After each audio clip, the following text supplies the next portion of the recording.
Hey everyone, and welcome to FNF Global Innovation Hub's special interview series for the Pride Month 2023.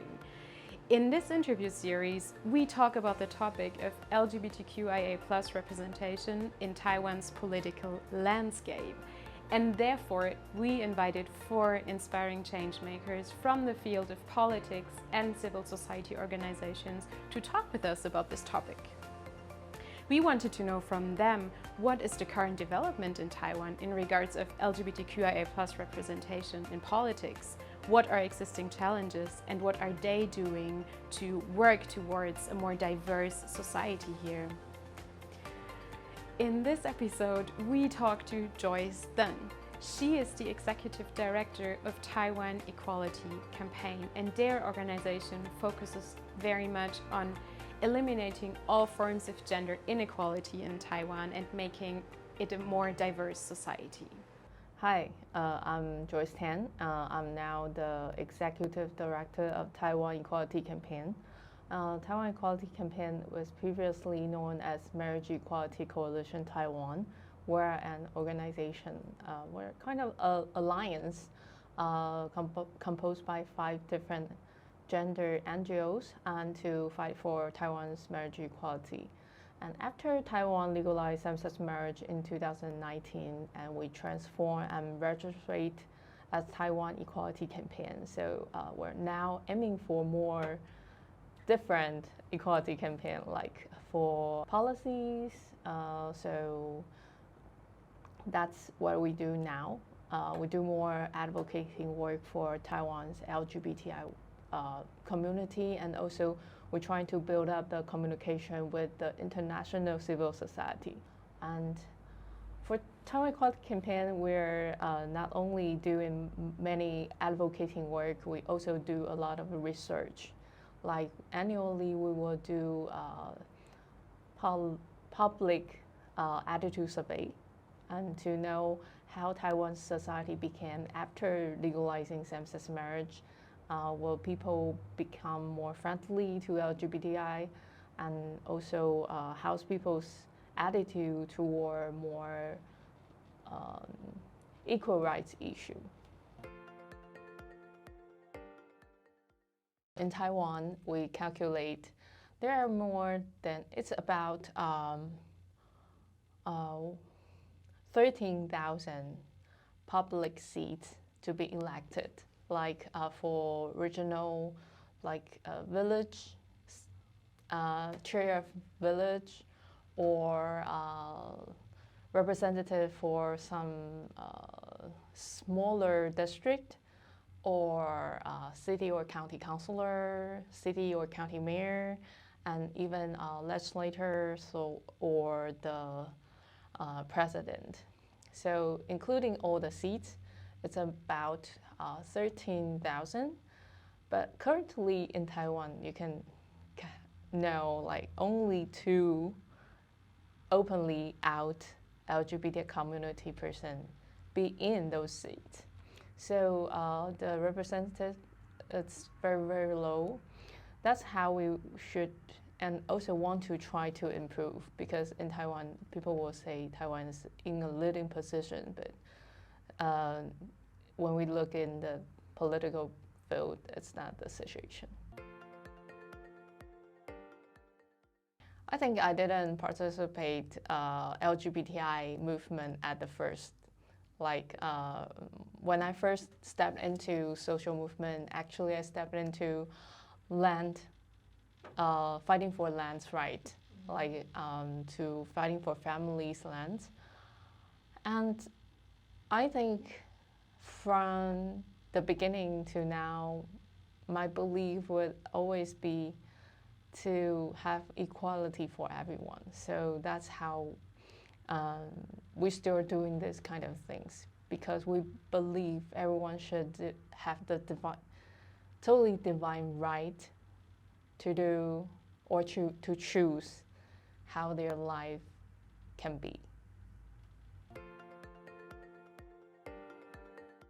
This time, when we communicate once with some city or county councilor, and actually under table they come out to us but they will say when they trying to make it public, they face the difficulty to face their supporters.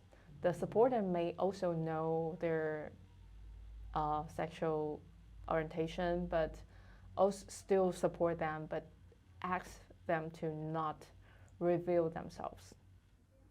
So I think that would be an obstacle, because how to encourage city councilor to, or people in the queer people who want to participate in the politics, have the material, have the narrative to communicate with the supporters. I think that will be our next step, or the challenge we're facing now. For our previous training, we do more about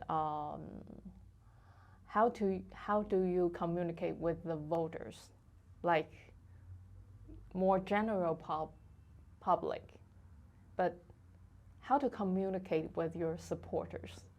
I think that's a new challenge we've seen currently. Like the supporters, they can support you, but ask you not to reveal yourself. How to communicate with them? How to find out a way to still keep their support and earning for bigger, convince them it's for bigger profit. During our previous training section, we haven't touched this yet, but I think that's a very good topic we can develop in the future. When we're seeking for the new direction after Taiwan legalized same-sex marriage, in the end of 2019, I've been to United States and for some training to observe how they held this kind of LGBTI political participation training. So after come back to Taiwan in 2020, we held the first round of our LGBTI political participation training. So during that time, we received a month 50 application, and eventually we accept 40 members to be trained. And during those training, we introduce the people interested in running the seat, and to introduce them how to establish your branding, how to image, how to communicate with your voters, especially how as a LGBTI person, what's this identity benefit for running the seats. Like you can introduce people like, I'm an honest person in my personal life. I have nothing to hide. And I also represent, I can be even not with the mainstream society, but I can still work for people's benefit together. So how can they describe themselves, or how they see those things? How can they use this personality to communicate with the voters? So that's the first round. And the second year, we actually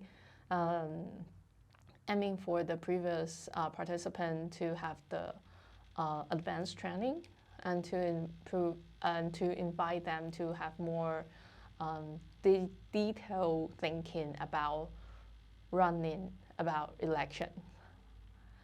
After those training, actually not some of them really participate the election, but also I can see some of them start their political career, like become the assistant of legislator or city or county councilor to actually be in the field. So that's another way we want to achieve, to improve the atmosphere within the political field. So, but during the election, it's hard to also have this kind of training section, because if they're interested in election, they will be in that election. So we use another way to encourage people to also focus on LGBTI issues and policies. We do have a website called Pride Watch. Means we want to watch during the election who is supporting Pride. Basically, it shows Taiwan's map now. So in different districts, you can see in this district, we will have a spot to note who which candidate is the friendly candidate. So it's from the outside you can see it's a map, and it shows some spot and it shows some names, the names of candidates.